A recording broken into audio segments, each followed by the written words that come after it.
I bought the Mac Mini M4 Pro. Now tell me based off this configuration, I'm going to go ahead and tell you what I do with this device. I don't currently have it yet because obviously it's a configured one, so it takes a little bit of time to get it, 2 to 3 weeks. So just tell me if it's going to give me the exact thing that I need to do, okay? Now some of the things I'm going to over exaggerate on the things I do, just to kind of give you a clear picture of where I could be, okay?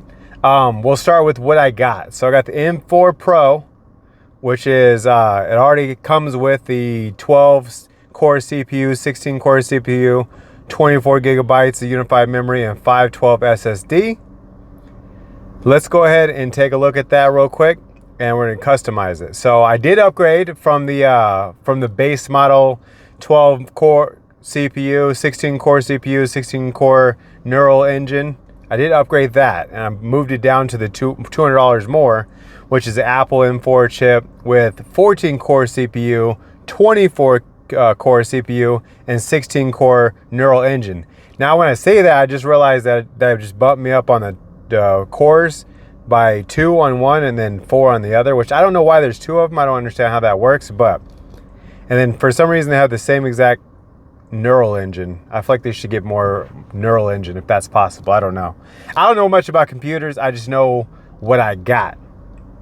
Okay, so then I moved it up from the 24 gigabyte unified memory to the 48 gigabyte unified memory, which I was going to go to the 64, but I honestly don't know if I should have or not. But I ended up going to the 48 gigabyte unified memory. I already have 8 terabytes of two SSD drives that I already have that'll be able to external SSD to be able to connect it, and this 8 terabytes in total. So I didn't feel it necessary to move past the 512 gigabyte SSD. And then I did upgrade the Ethernet to the 10 gigabyte Ethernet. And then I already have Final Cut Pro, I already have Logic, so I didn't add any of that. So with all that, it cost $2,000, well, $2,100 technically. Knowing that that's what I got. So what I do is I edit 4K videos. I don't have 120. I don't have like 120 frames per second. I don't have anything like that. I have just a normal 4K at 30 frames per second, and usually anywhere between a 10-minute all the way up to an hour long video. And I use CapCut. I have Final Cut Pro, but CapCut's a little bit more user friendly. And it's just more straightforward. I feel like when I'm trying to do something, I can just figure it out pretty easy compared to just like trying to figure it out. Like I have to YouTube it. Okay, that's how you do this. When it normally be this way, I have to do it this way. So, I mean, it just slows things down when I feel like I don't have enough time to deal with it. So I use CapCut. Then they have a thing called composition and motion effects or something. It's basically the Apple version of Adobe Effects, or is this Adobe After Effects? Adobe After Effects. It's like the Mac version of that. It's called composition and motion effects or something of that nature. Basically, it's to do 3D renderings and be able to make all those types of videos with all the flashy animations and stuff going into itself. That's what you would use as After Effects. But I have the Mac version, basically. So, will my machine start running slow is what I'm trying to get at. Will it start running slow? Should I have got more unified memory? Is 48 gigabytes enough for that right there? Because currently right now I don't know how to do any After Effects at this exact moment, but doesn't mean I won't have time in the future to learn these things and to practice it and put those in play, because these videos are about to be crazy. They're about to be crazy. That's why I keep posting on Sundays, which today is Sunday, but I'm giving you this video instead because those videos perform poorly. And I think it's because those are already posted on TikTok and I have to zoom in my face super close, and it just, I don't know. I'm not sure what to tell you, but I'm just letting you know right now that they need to be redone, basically. Since I don't have the time to record these videos like that and edit them and stay with a consistent schedule, that's why we just get these ones right now. But when I do have more time on my hands and when this becomes more successful, then 100% I will be focusing on more elaborate videos where it's like, wow, right? So I'm wondering if this new Mac Mini M4 Pro will be okay for the next 5 years or until they revamp it again. Because I'm one of those people, I have to have that newer one. I feel like somehow it's just a little bit better, you know? Like when I got up to $2,000, I was like, I should just get the MacBook Studio. Then I realized it doesn't have the M4 chip. And these benchmarks on these M4 chips are benchmarking hardcore to a base model MacBook Studio. So I'm like, all right, one day I'll be able to get something crazy. I want to be able to spend like $7,000-8,000 on a computer where it's just boom, great. Because I watched MKHB, I think, anyways, Marquise Brown. I watched his videos, and he talks about how he still has the M1 Max, which is crazy. He spent about, I think he said like $7,000-8,000 on that to max it completely out. But he's had it since the M1. Which, if you divide that up over the years, I would say, especially how much money he's made from his channels, he's definitely got his money's worth from that computer. And that's kind of how I felt about my other computer, which was the M2 Pro. And that had 8 gigabytes of unified memory, and it had 512 gigabytes in SSD storage. It had, was it 8? No, my bad. It wasn't 8 gigabytes. It was 16 gigabytes. My bad. It was 16 gigabytes of unified memory. So I'm getting a lot more unified memory. It was 16 gigabytes of unified memory. I remember it now whenever I can picture myself clicking about on the Apple to be able to see what it was. And I didn't run into issues because I remember I bounced out a video that was like 6 hours long, which is crazy. It's basically, I used to run like a page where I would just play one long video on the live and it would just go on for hours. And then I had it on repeat.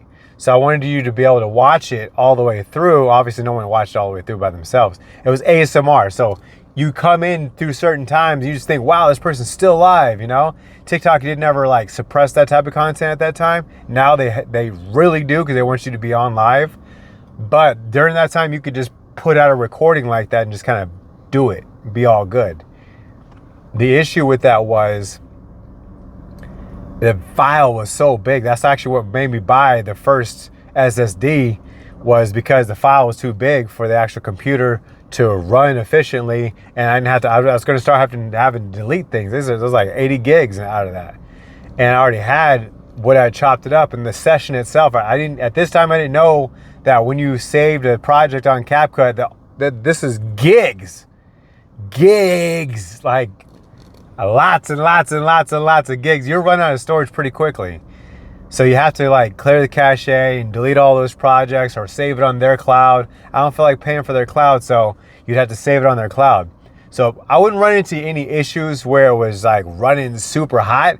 But when I bought this new monitor, I bought an Odyssey, one of those.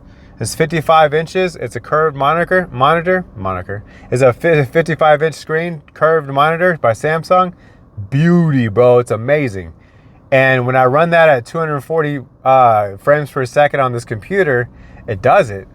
But every now and then the screen will just flash off and flash back on because it's running too hard on one thing. It's doing too much. It didn't have enough unified memory. So that's kind of like what I was doing. Hold on real quick. That's kind of like what I was doing. So when I thought about that, I was like, if I would just kept that computer, just think about it 1, 2, 3 years from now, it'll be the M1 basically, even though it's the M2 Pro, because they'll already be moving to the M5 or whatever they call it. So I was like, I need something that's going to be good for the next 4 or 5 years. Because if I divide $2,000 by, let's just say 4 years, that's $500 a year. That's basically 4 of those MacBook Minis, 4 of them, you know. And I got my money's worth because I I make money off of online all the time. Make money online all the time. I run my wife's YouTube. Her name is Monica Tulit on YouTube. She does ASMR. She also does ASMR on TikTok as well. And so I have to run all these pages, and I have to post all the content. I have to schedule the content. I have to edit the content. I have to make sure the live is going good. It's just a lot I have to do, especially when I get home after working all day. I work from 7 a.m. to 7 p.m., 8 p.m., 9 p.m. sometimes, and doing this stuff right here because this will fill in the blanks. But I want to be able to do this professionally. So I'm like, I need something that's going to at least take me to the next level. And if I need more, then okay, perfect. But I don't need the maxed out right now because obviously I don't have that type of money. But obviously I haven't, in my opinion, I haven't worked hard enough. I haven't earned that yet. So I feel like this is something that like an experiment to keep going and doing what I need to do here. And I know I'm a little bit scatterbrained on my ideas just because my brain is kind of everywhere right now. But I just wanted to truly ask the question, do you feel that is enough for the next 4 to 5 years? For me to run 4K videos, for me to do 3D images, not 3D images, but 3D, I don't know the word, bro. I just had it. Renderings, there it is, 3D renderings. And doing stuff like that in After Effects or Adobe, things of these big things like that. After sometimes, whenever I do those types of videos, I have a professional mic that goes into Logic Pro. Obviously, Logic Pro to me has like this much usage, so I don't see it as a big deal at all. But let's say I had, because then if I had Logic Pro opened and CapCut open, it would shut down. Not the computer, just one of the apps would just kill itself. So I'm assuming CapCut has a lot of the unified memory for the most part. So I'm like, would I be able to do that? Would I be able to have multi like that open? Because it's a big screen. I should be able to have CapCut over here and Logic Pro over here going. And then when this is done, bouncing out the audio, swipe it over to CapCut, not wait for CapCut to open, and just swipe it right over and then continue to do the video. You know, it's like the equivalent of having 2 monitors and just using it like that. So I'm wondering, is this enough? Is 48 gigabytes of unified memory enough? All the little specs that I told you that I got, is that enough? Please let me know down below. I really, truly appreciate you guys even watching this far. If you have watched this far, obviously you already know what to do. All the corny YouTube sayings, which, you know, yada, yada, yada, and all this other stuff that I don't feel like saying. But I don't mind that the power button's on the bottom, okay? I don't mind. I don't care. Like I said, I mean, like all the other YouTubers said, oh, well, you know, I barely turn off my computer. I've heard that so many times that I don't care about it, okay? It is what it is, bro. It doesn't bother me. My thing's going to have, I already bought the holder, and I'm going to put it on the bottom of my desk, and I just slide that little thing in there. Now it's at the bottom of my desk. I never get to see it anyways. So whenever I need to turn it off or turn it on, I literally had to do the same. Even when it was the back left corner, I still had to reach all the way to the back and still do one of those anyways. So me just reaching under and doing one of those, it's the same thing. So it doesn't matter to me. All right. Are you going to get the M4? The Mac Mini M4? Are you going to get your little mini desktop? It's probably like this big or so. I can't wait to see it. It comes on the 26th of this month, so I'll be able to do everything I need to do, get it all set up. I already set up the room better, so that way I can record videos there as well. So let me know, did I make the right choice? All right, man. See you guys on the next one. Peace!